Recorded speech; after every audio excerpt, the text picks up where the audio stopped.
بسم اللہ الرحمن الرحیم۔ اسلام سے پہلے کے ایران کے بارے میں بیان ہو رہا تھا۔ آج ہم بیان کریں گے ایران کے معاشی حالات۔ اسلام سے پہلے ایران کے معاشی حالات کیسے تھے؟ معاشی لحاظ سے ایرانی سوسائٹی دو طبقوں میں بٹی ہوئی تھی۔ ایک طبقہ عمرہ، رؤسا، جاگیرداروں اور فوجی جرنیلوں کا مراد یافتہ طبقہ تھا۔ ان کے پاس سارے ملک کی دولت سمٹ کر آ گئی تھی۔ دوسرا طبقہ ایران کے عوام کا تھا، جن میں کاشتکار، مزدور، دستکار اور دوسرے لوگ تھے۔ ان کے مقدر میں مفلسی اور محرومی لکھی گئی تھی۔ وہ صدیوں سے اس چکی میں پس رہے تھے۔ دور دور تک اس مصیبت سے رہائی پانے کی انہیں کوئی امید کی کرن نظر نہیں آ رہی تھی۔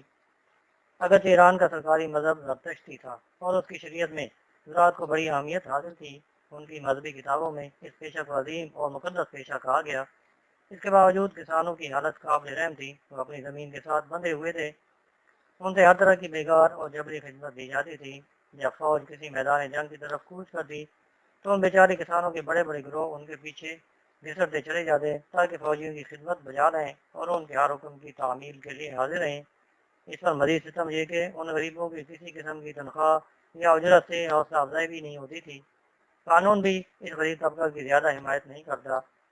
عمرہ اپنے زیر فرمان کسانوں، غلاموں اور رعایا کی زندگی اور موت کا اپنے آپ کو مالک و مختار سمجھتے۔ کسانوں کا تعلق بڑے ذمہ داروں کے ساتھ تقریباً ویسے ہی تھا جیسے غلاموں کا تعلق اپنے آقاؤں کے ساتھ ہوتا ہے۔ وہ اس بات کے بھی پابند تھے کہ وقت ضرورت فوجی خدمات بھی انجام دیں۔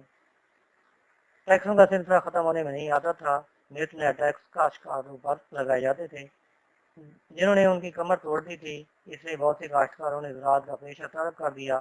اگرچہ فوج میں بھرتی ہونے سے ٹیکسوں کا بوجھ کم ہو جاتا تھا، لیکن انہیں ان بے مقصد اور خونریز جنگوں سے کوئی دلچسپی نہ تھی، جن میں حکمران طبقہ نے اپنی رعایا کو ہر وقت الجھا رکھا تھا۔ چنانچہ انہوں نے عبادت گاہوں اور خانقاہوں میں پناہ لینا شروع کر دی۔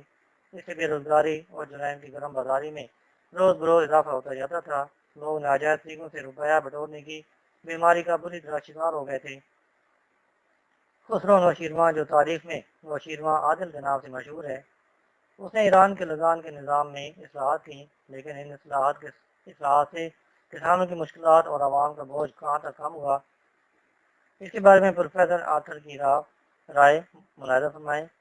وہ لکھتے ہیں، خسرو نوشیروان کی مالی اصلاحات میں بے شک رعایا کی نسبت خزانے کے مفاد کو زیادہ مربوط رکھا گیا تھا۔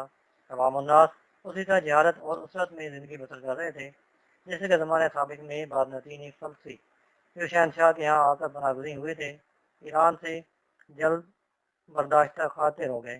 ایرانیوں کی بعض رسموں مثلاً ترویج مہرمات کی رسم یا لاشوں کو زخموں پر کھلا چھوڑ دینے کی مذہبی رسم نے ان کو برہم کیا، لیکن محض یہ رسمیں نہیں تھیں جن کی وجہ سے ان کو ایران میں رہنا ناگوار ہوا، بلکہ ذات پات کی تمیز اور سوسائٹی کے مختلف طبقوں کے درمیان ناقابل عبور فاصلہ اور خستہ حالی جس میں نچلے طبقوں کے لوگ زندگی بسر کر رہے تھے۔ یہ وہ چیزیں تھیں کہ ان کو دیکھ کر وہ آزردہ خاطر ہوئے۔ طاقتور لوگ کمزوروں کو دباتے اور ان کے ساتھ بہت ظلم اور بے رحمی کا سلوک کرتے تھے۔ زرتشتی مذہب میں کتے کی بڑی تعظیم کی جاتی ہے۔ اوسطا کے ایک نصب یعنی حصہ میں ایک پورا باب ہے جس میں ریوڑ کے کتے کی حفاظت کے لیے قوانین بیان کر دیے گئے ہیں، لیکن ایک کسان جو انسان ہے اس کے حقوق کی پاسبانی کا کوئی اہتمام نہیں کیا گیا۔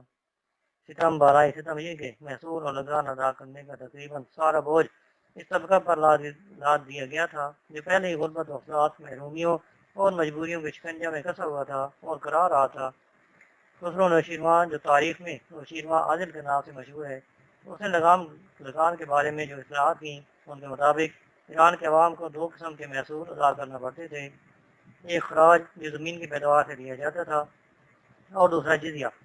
لیکن ایران کے ساتھ بڑے خاندان جن میں شاہی خاندان بھی شامل تھا ان محصولوں سے مستثنا تھے۔ اسی طرح عمرائے عظام جن کو العظما کہا جاتا تھا انہیں بھی دونوں محصولوں سے بری کر دیا گیا تھا، بلکہ تمام فوجی، سپاہی، سرکاری عہدیدار، آتشکدوں کے نگران، مذہب کے نمائندے اور وہ اشخاص جو شہنشاہ ایران کے شخصی ملازم تھے وہ ان محصولوں کی ادائیگی پر مجبور نہ تھے۔ اسے آپ اندازہ لگا سکتے ہیں کہ جو لوگ وسیع و عریض جاگیروں کے مالک تھے، جن کے پاس دولت کے انبار تھے، جو بآسانی حکومت کے ٹیکسوں اور واجبات کو ادا کر سکتے تھے، انہیں تو ان ٹیکسوں کی ادائیگی سے بری ذمہ قرار دے دیا گیا تھا۔ وہ سارا بوجھ نادار اور مخلوق الحال عوام پر ڈال دیا گیا تھا۔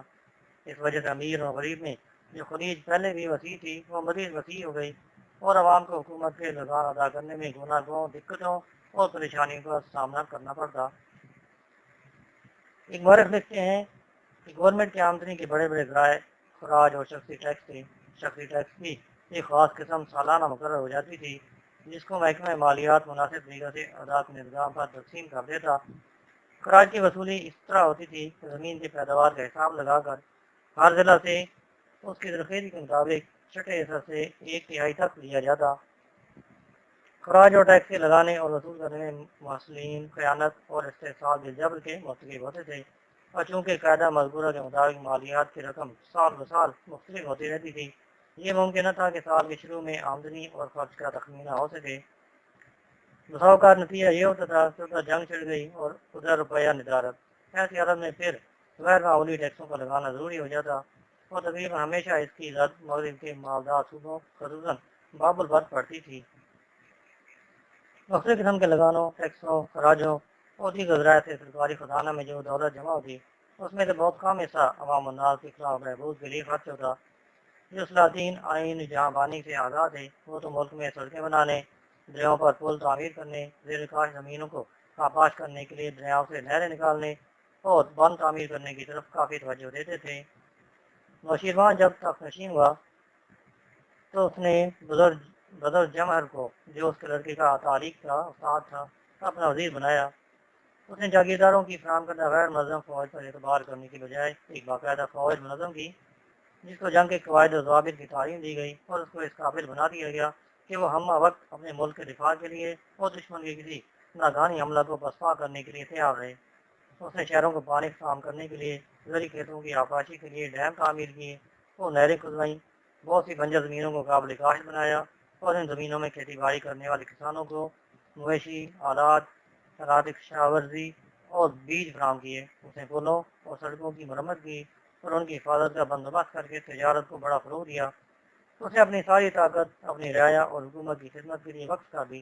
اس نے بچوں کو تعلیم دینے کے لیے سرکاری خزانے سے فنڈ مہیا کیے۔ یتیم اور غریب بچوں کی تعلیم و تربیت کے لیے اس نے حکومتی سطح پر اہتمام کیا۔ اس نے اپنی سیاسی اور دریا دلی سے اپنے ارد گرد فلسفیوں، طبیبوں اور علم دوست لوگوں کو ہند اور یونان کے دور دراز علاقوں سے اپنے پاس جمع کیا اور وہ ان کی محفل منعقد کرتا اور عام زندگی اور حکومت کے مسائل کے بارے میں ان سے تبادلہ خیال کرتا۔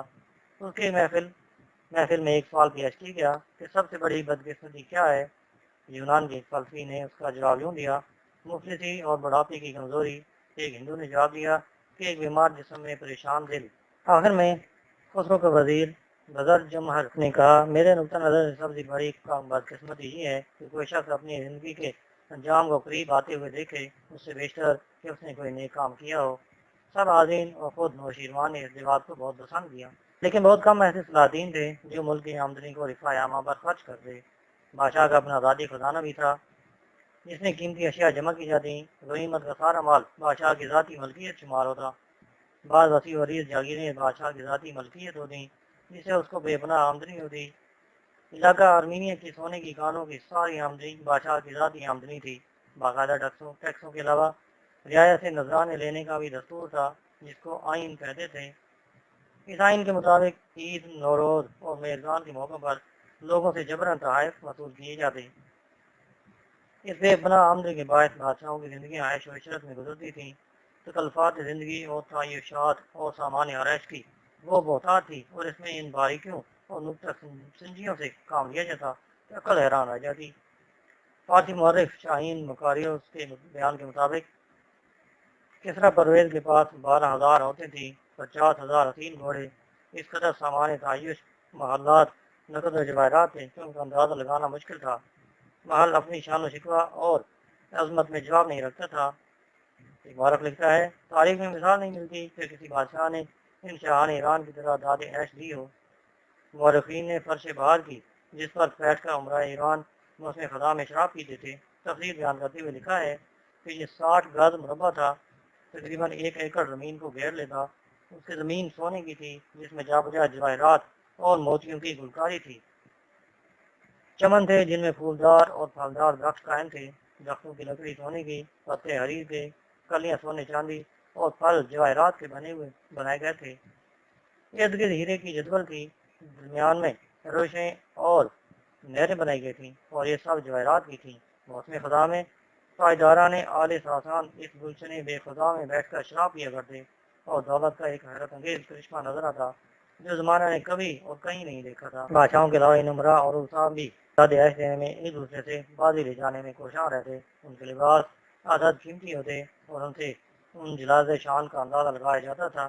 اگر کوئی امیر کبیر آدمی اپنی شان کے مطابق لباس نہ پہنتا تو اس کو حقارت کی نظر سے دیکھا جاتا، اسے کنجوس و بخیل کہہ کر مطعون کیا جاتا۔ ان کے عمرہ جو کلا سر پر پہنتے تھے اس کی قیمت 1 لاکھ ہوتی تھی، جس میں جواہرات جڑے ہوئے تھے۔